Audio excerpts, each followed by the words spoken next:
અયોધ્યામાં રામ મંદિર પ્રાણ પ્રતિષ્ઠા મહોત્સવને લઈ સમગ્ર દેશમાં ઉત્સવનો માહોલ છે। ત્યારે 22મી જાન્યુઆરી મહેસાણાનું ઊંઝા માર્કેટ યાર્ડ બંધ રહેશે।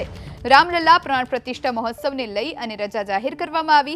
વિવિધ કાર્યક્રમમાં વેપારીઓ ખેડૂતો ભાગ લઈ શકે તે માટે નિર્ણય કરવામાં આવ્યો છે। એપીએમસીના સત્તાધીશોએ રજા જાહેર કરી છે। તો 22મી જાન્યુઆરી મહેસાણાનું ઊંઝા માર્કેટિંગ યાર્ડ બંધ રહેશે। રામલલા પ્રાણ પ્રતિષ્ઠા મહોત્સવને લઈ અને રજા જાહેર થઈ છે। વિવિધ કાર્યક્રમમાં વેપારીઓ અને ખેડૂતો ભાગ લઈ શકે એ માટે આ નિર્ણય લેવામાં આવ્યો છે। સંવાદદાતા હારૂન આગોરી ફોન લાઈન પર। હારૂન, શું વધુ માહિતી? જી હારૂન।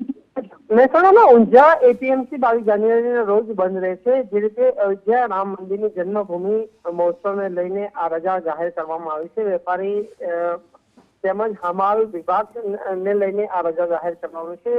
ઊંઝા એપીએમસીના ચેરમેન દ્વારા આજે સત્તાવાર રીતે પત્ર જાહેર કર્યો હતો અને ત્યારબાદ જાહેર રજાની જાહેરાત કરી હતી। વેપારીઓ અને હમાલ અને ખેડૂતને રામ જન્મભૂમિ મહોત્સવમાં નિમિત્તે વિવિધ ધાર્મિક કાર્યક્રમમાં જોડાવા તેમજ આજના દિવસે રજા રાખવાની જાહેરાત કરાઈ।